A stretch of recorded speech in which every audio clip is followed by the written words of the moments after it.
Hello everybody, welcome back to my television review series. Today we'll be discussing The Bridge Season 1. So you know how we do it on these ones. I will give you my overall impressions and grade of the show after reading the plot synopsis as marketed or advertised by the writers.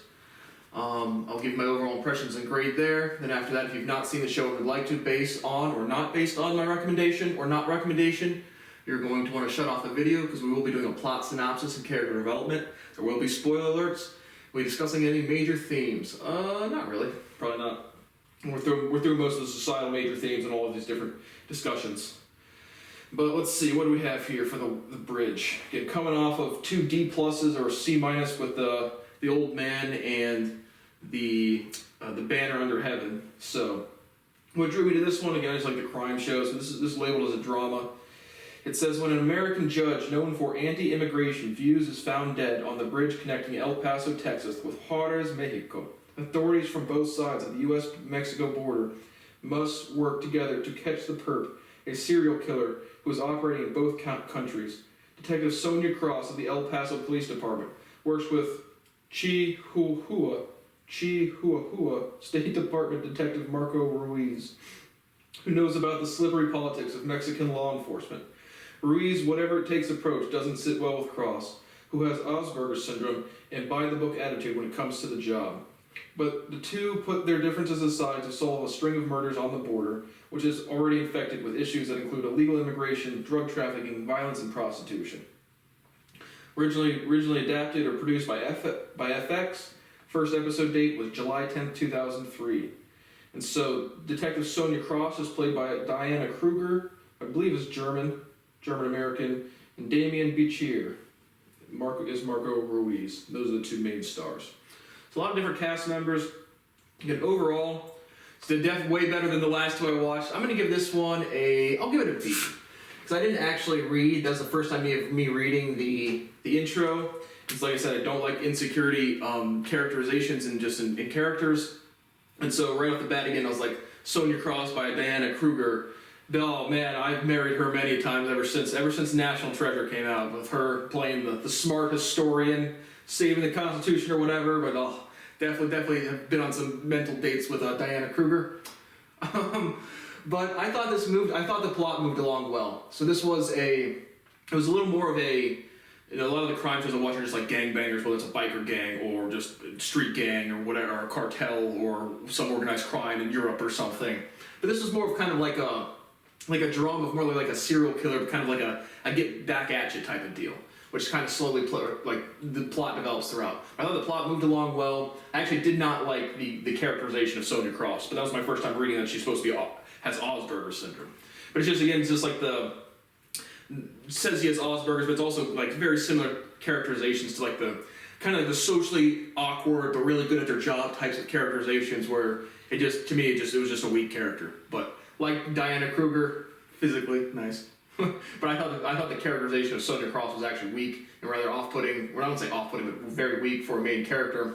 Overall, I thought the plot developed well. The tone of the piece, the production of the violence, I thought was done well. So B, thoroughly entertaining. Could have been a B plus if the Sonia Cross's characterization was a little different. I'm just the Asperger, the smart person, the secret scientist just doesn't do anything for me ever. And so that is really my overall impression and grade. If you've not seen the show and would like to, based on my recommendation, shut off the video now. So we open up. We kind of have you don't really, again, you kind of develop into different parties, but overall you have Marco Ruiz, who's married to Alma Ruiz. They have Las Niñas, they have daughters, 2 young daughters, I believe with them. Goose Ruiz is from Marco's marriage before Alma, but they all live together. Gus is Marco's son and stepson to Alma and Marco have 2 daughters together. You have Sonia Cross working under Lieutenant Hank Wade in El Paso.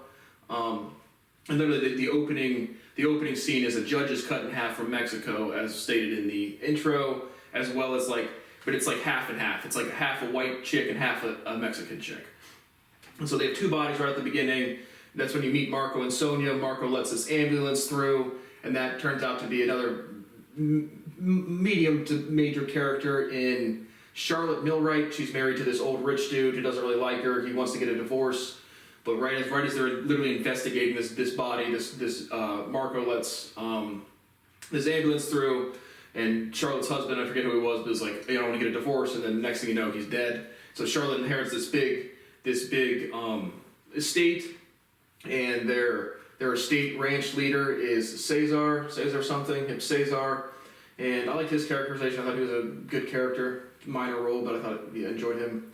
But basically, her husband has this tunnel connecting Mexico, Juarez, and El Paso, and they do different things between running drugs. I think initially it's just running people, like immigration. So that immediately comes into play. On the Mexican side, you have Fausto Galban. He is probably like the biggest drug presence. You also have another big criminal or drug presence in Graciela Rivera, and they kind of know each other. Fausto and Marco know each other from back in the day, but obviously Marco's on the law. Then you have who else? Then you have like the reporter group, which is, I believe, it's certainly what was her name? Where is she at? I think it's Adriana Mendez, but certainly Daniel Fry. But I believe it's, I just can't tell. Most of the characters I could tell from the cast list, but when they're out of character, it's just like I can't seem to match a lot of the actresses or actors to the people. But that's another major like group. And then you have kind of, you don't really get till the end of exactly what he's doing, but you have kind of this like weird character in Stephen Linder, again, another just kind of like more of like a creepy weirdo kind of type of characterization, but he's not actually a creepy weirdo. He helps basically women that are getting abused by people in Mexico escape to the United States or escape to like this farm where it's like safe for them to move on or something. So those are really the different groups going on. They open up to solve this murder, and so very quickly it starts developing into like it's more of like a serial killer type of deal as opposed to like gang banging. So it was just a fresh script to me as opposed to just your typical gang versus law enforcement type of plot development. And so they initially try to solve the thing. They realize it's a judge. They find the other half of this body in Juarez. Then the first kind of big thing that happens is they don't know who's doing it. They call them, I think, Bestia, beast in Spanish or whatever. But there's a lot of killings. The first thing that kind of happens is the Daniel Fry, the reporter. Daniel Fry is kind of a funny character. I like him better when he's the alcoholic, drug addict reporter, doesn't give a fuck about anything type of characterization. I just find those funny. But he gets locked in his car with a bomb. And so there's this big countdown, this standoff, you kind of have this mumbled voice. And the plot development at the very beginning, and anytime watching a news show, you're going to have to get used to the characters from scene to scene and really just figure out what's going on for the first couple episodes.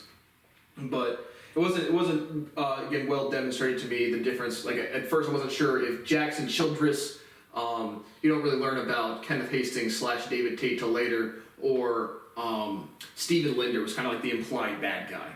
And so because you just have this muffled voice on the phone, and it really kind of sounds like Stephen Linder, but it isn't him. So it was just hard for me to figure out who exactly was doing the phone calls at the beginning. Regardless, Daniel Fry gets trapped in his car with a fake bomb. So they go through this whole scenario of, trying to defuse it or whatever, but it turns out to be a fake bomb. He gets a message on the phone saying there's going to be, this is just the beginning or whatever. And so the next kind of thing that happens, and again, it's just they just have some suspect killing people or threatening people, certainly killing people in Mexico, kill the judge and these two people, but they're not sure the motives, if it's political, whatever it is. And so the next kind of thing that happens is the FBI comes in to help, and they basically, he's like, he kidnaps a Mexican girl and puts her in the desert and has like a camera on her and is like just going to let the desert heat kill her. And so he does that as being live streamed. They're trying to figure out where she is. But he's like, if you get $1 million, $250,000 from 4 different businessmen, then I will let her go. And so they get the money they don't get the money from the businessman. Marco Ruiz, Fausto gives Marco the million cash.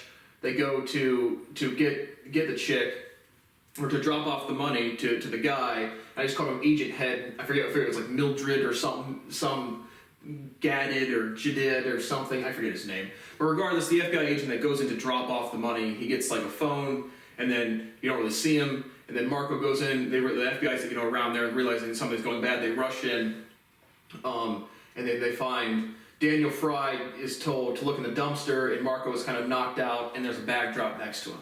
And so what happens is apparently the agent head is what I called him. He was one of the dudes having sex with a bunch of prostitutes or being abusive in Mexico. So the dude kills him. He beheads him, leaves the head right next to Marco after he knocks Marco out. And then jumps the body in the dumpster outside the bar where they're supposed to drop off the money for the girl. And at the same time, Sonya recognizes a oil pump shadow in the back of the live stream and goes and rescues the girl anyway. And so they get some information off of her about I think it's a fake police car. But even in the beginning couple of episodes, there's also an event where all these Mexicans are crossing the border and they're running out of water, and there's just a bunch of water bottles laying around, and when they go to drink they all get poisoned and die except for one chick. And so that's the chick that actually gets put into the desert. Excuse me, that was before being put into the desert. But that's what happens. But when they find the first 11 dead immigrants or whatever, there's a bead next to them, so it's like a serial killer with these different beads going on.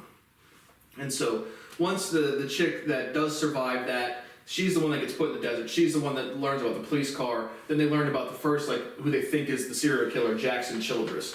It's kind of he says that aliens populated Mexico, but his characterization is kind of this wacky patriot, doomsday apocalyptic type of guy. And so he is. They basically just go to his residence, find a bunch of guns, find a bunch of plans, and then they just start asking around to see where he's at. And there's another what's called fat cop.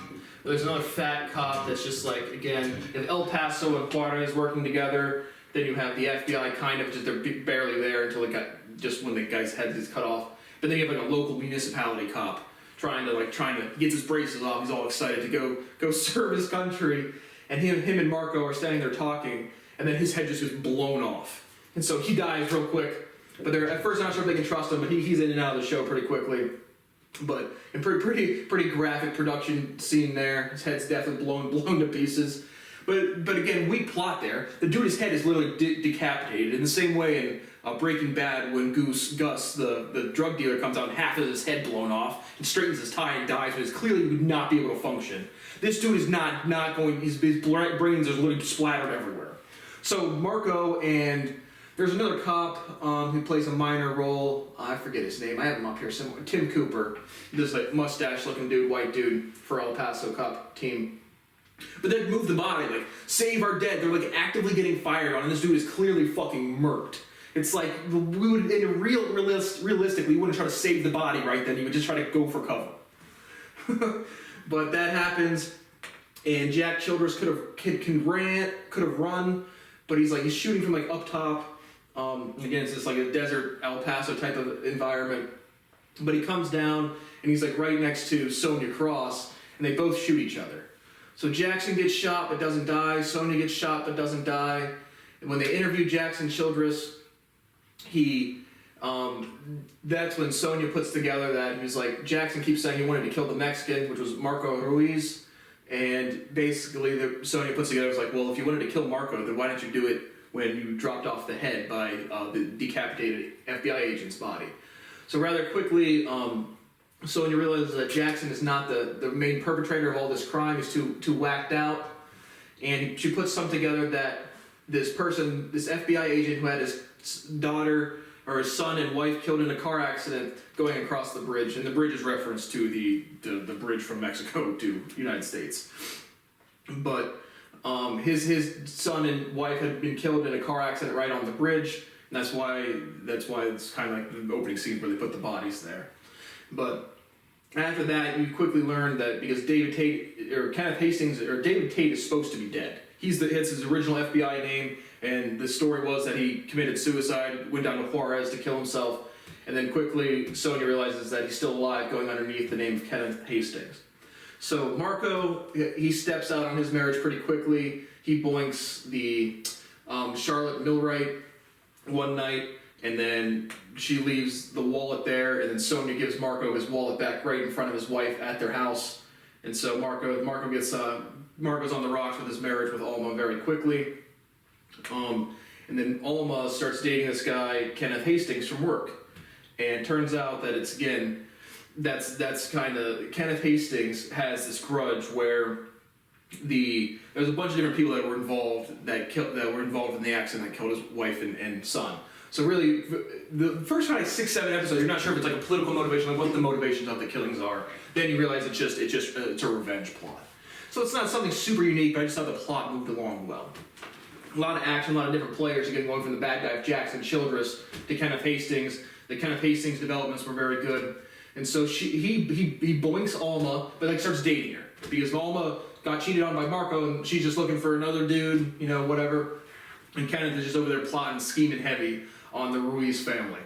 And so he basically, gets together with her one time, and then it's like having on a play date with his sons and daughter. Or his daughter and wife, or Marco's daughters and wife, are with Kenneth Hastings, and they put us all together, and they're like, he's coming for my family. Because Marco used to be David's partner, and Marco had slept with David's wife, and the reason she was going to Juarez that night was to be with Marco. And so when she got killed, Marco was involved. Daniel Fry, the reporter, gets put together. He has a big seizure earlier on in the show, but he's doing some important stuff. He was like the dude that clips. So the first person Kenneth Hastings kills that you directly know that it's him doing it is Javi Jr., which is just like the son of this big drug kingpin. I don't know if it's Fausto's dude or just Javi Jr. We never really meet Javi, but he goes to this party and cuts his throat. And so he's dead, but he was driving to Mexico to get more coke. Daniel Fry was partying with Javi. Marco, his wife is going to see Marco, and so it's all just people involved with his death, or his wife's and son's death. And so he's dead, and then Kenneth we'll just call him David Tate from now on. David is now dating Alma. He's like, I got a surprise for you. So he takes the daughter to his old abandoned building, and at this point Alma just thinks it's just a guy trying to date her. And so then she quickly realizes that this is not a good scenario. He's like, I got a surprise for you. And basically he pulls the pin on a grenade and makes her hold it, and then locks them in there and says, if you drop your thing, you have 5 seconds to say goodbye to your little daughters. And they're like 5 and 6. And so at that point you obviously know it's very clear, sharp breaking of the characterizations in terms of like who's on whose side, what's going on. And so Marco, they rush in there, they get, Kenneth Hastings pays Goose, his son. So Goose has been texting this girl named Xena, who turns out not to be Xena, who's actually Kenneth. And so that's another plot where they learn, but basically Kenneth has just been plotting this for a long time. And so Goose has been giving away some information to Kenneth, and he texts him back, like, I'm going to give you some information.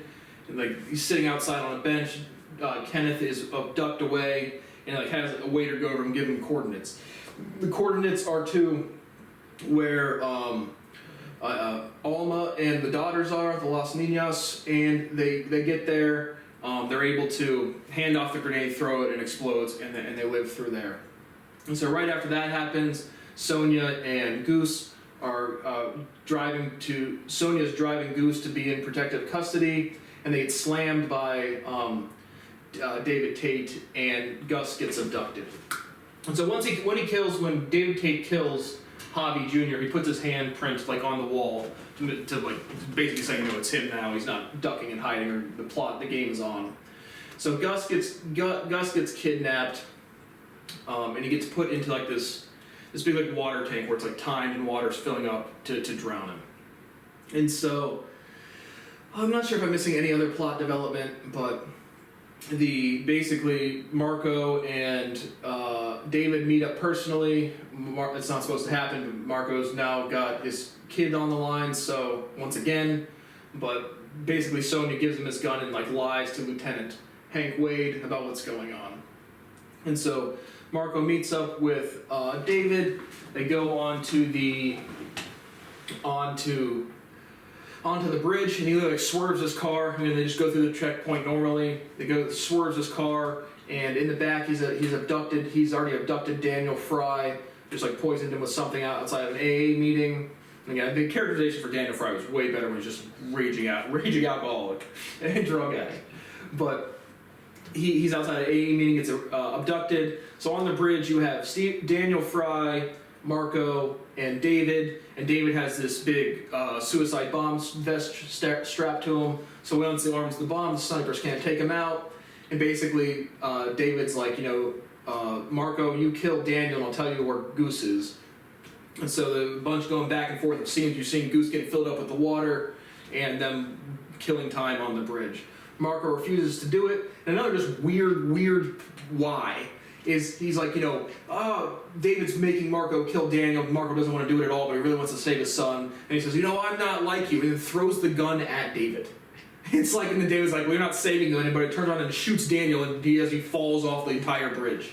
Daniel ends up living with some serious injuries, but that just made no sense to me in the plot. Like, why, if you're gonna say, I don't want to hurt anybody, then and you throw the gun to the guy with the bomb vest and just strapped to his chest, probably he's just gonna try to shoot him, and then he does. That makes no sense. Why not just throw the gun off the bridge, or just not shoot him and not give the guy that's killing 20 people the gun? That was just like, that made me literally blurt out loud, like, what the fuck? Why would you throw the gun at that guy? And so that happens. Sonya does end up finding Goose, but it's too late.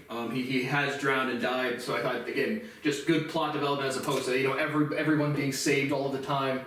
So Goose does die, and Sonya runs up to tell Marco he found him. And again, Sonya has Asperger's, so she can't really lie. And Marco realizes that they did find him, but he is dead. So he goes to shoot him, and then Sonya shoots Marco in the leg, and David in like the shoulder or back or chest or some area. So everybody lives from that scenario. And then obviously Marco has, the last couple episodes are like 30 months later, or like 2 or 3 months later. I think it's just a month later, 30 days. But Marco, again, he's drinking all day, every day, big beer. Obviously he's now super sad about the loss of his son. And Sonya Cross is now, they begin to look into missing girls. And so that's really, again, you do have a lot of, not to say a lot, but a good amount of scenes with the Steven Linder character. He rescues this girl, what is her name? Ava something. Ava, I don't have her written up here. Why would I not have her written up here? But she's another major character, Ava Gutierrez, no. Ava Guerra. And so, she is up there. Oh, sorry.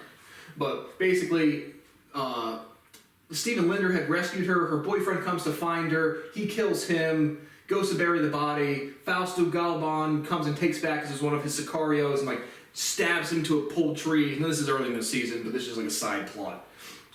And so that's so you don't really learn what Steven's doing till later. But that happens, and then they continue to looking for lost girls. And so, I just want to make sure I was still rolling. This was getting kind of long. But this was 13 episodes, about 45 minutes apiece, so there's a lot of content. And so, then after Goose Ruiz dies, that really becomes a plot. Is just kind of like, Marco does seek Fausto's help at the very end of the season to kill, he wants to kill David Tate himself, because he's now in heavy protective custody, so he's killed a bunch of people when he's incarcerated, and he's like, can you have people in prison see? And then he's like, I want to do it myself. And so Charlotte Millwright, what happens with her, again, she's banging, she has her friend Ray come up, she's banging him after she cheats with Marco. They don't see each other ever again, really. But Ray has this dude, Tim, who's trying to run some guns. Ray's ambitious. I like Ray's characterization as well. He's kind of like a nonchalant criminal guy. Moved a bunch of coke through Miami, doesn't give a fuck. Which is I think he's a fun character. Regardless, he solicits his friend Tim, who at least sold him some guns at some point. And Tim is being tracked by the ATF. So Ray sells Graciela Rivera guns through this tunnel that the property that he's staying at with Charlotte, and basically they're tracked by the ATF. So Graciela finds the trackers, confronts Charlotte Millwright in this barn. It's a big country ranch, and basically her and her hitmen are going to carve up Charlotte. The big homie Caesar pops out of nowhere and blasts the dude that was going to kill kill Charlotte, and then after he kills like her Graciella's bodyguard or enforcer or whatever, she starts walking at Caesar like, "You're not going to do anything to me," pushes the double barrel away, and then Charlotte stabs her in the back with a pitchfork. So they cop a couple bodies middle of the season, they bury them together, so Graciella's out of the picture pretty quick. But the first time that Ray has to run guns to Graciella, she makes him muff dive, as they say. So that's a pretty good business transaction. And then Ray, there's another scene where he like runs guns again. He's like, "Do I need to seal the deal again?" He's just like, "I don't know what you're talking about." But I thought that was just kind of fucking funny. But so that happens. That's kind of what's going on in these other plots. Charlotte is now. They end up killing Tim because they find the trackers. They also kill Tim. So Charlotte is the one that kills Tim, not Ray. But Charlotte, Ray, Caesar, they pick up Graciella's lawyer who's been doing these things with the cartels, and so Charlotte now gets in bed with Fausto going into season 2 in terms of moving kilograms and weight through the tunnel. And so that now we're getting to the very end of the season again. This Ava Guerra gets kidnapped. Again, Stephen Linder's the one who helped her, and he wants to marry her, goes to find her. She's left this ranch where she was safe. She's been taken to the police station where she's raped and abused at a fiesta, and she's really badly beaten up. They get her back across the border from Mexico into El Paso, and so now, kind of like the very end of the show, what you have is Daniel Fry recovering, and Adriana, she gets kicked out of her house throughout the season because she's a lesbian. Her younger sister Daniela gets kidnapped, so her and her mom kind of come together at the end of there. But again, a lot of content in this one. But I said I liked it. The moved along well. A lot of stuff to talk about. A lot of movement, as opposed to just broken philosophical things and staring off into space like the Old Man season. But so that's what's happening there. Again, Marco has now enlisted Fausto to help him kill David in prison. Charlotte and they set up this little fake company to start moving these drugs. And basically, Marco beats up this cop who helped abduct. We're supposed to get rid of Ava. Didn't end up killing her. Ava's now in this just like sanctuary, this like nun monastery place, and gets taken back over the border. Marco beats up this dude. The cop that didn't kill her gets killed by the other cops. And so now they're really just playing it tight-knit. Marco, Sonia, who they develop into professional partners throughout the season. When originally they were going to work together. And they're trying to figure out, it's clear development of Marco and David's stuff is still not done, is going into season 2, as well as going to be certainly more plot development in the corruption in the Juarez Policia department. So, like I said, I thought it moved along well. I didn't like Sonia Cross's characterization, so I thought there was a lot of action, a lot of jumping around. I thought it was more of a fresh script as opposed to just a gangbanging law enforcement type script. And more of like the revenge plot, nothing super new or novel, but I just thought it moved along well. There's a lot of different things always happening. So, and yeah, that's pretty much it. Again, might have missed some stuff, but it's 13 episodes, long content. So, thank you for watching. Again, these videos really are made for people. This was made in 2013, so if you want to watch the show, you're not going to listen to me list all the plot developments. But these videos are more for like if people watched the show a while ago, really liked it, want to come rehash of the show they liked. So, because I don't remember like all of the plots of all the things that I've reviewed. So, thank you for watching my review of The Bridge Season 1. And I'll certainly continue with this one. It's still on Hulu. Got maybe a month or two more of the discounted rate. But after this, I'll certainly, once the Snowfall Season 6 is done, I'll be reviewing that one as well. So thank you for watching my review of The Bridge Season 1. See you on the next episode.